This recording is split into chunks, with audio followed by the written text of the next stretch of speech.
মা বোন সবাই যারা আছে, সে আমাদের এই নতুন উদ্যোগে করে নেন।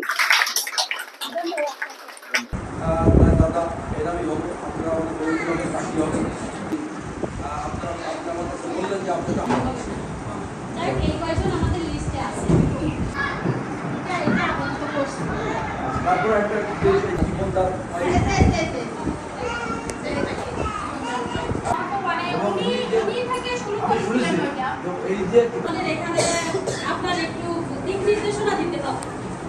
কর্মক্ষম মানুষ অচল হয়ে গেছে, অসুস্থ হয়ে পড়েছে, সহযোগিতা নিয়ে আমরা তাদের হেল্প করবো, তাতে তাদের মানে আমরা সবাই মিলে এই কাজটা করি। আমরা সাথে সাথে আপনাদের সাথে সহযোগিতা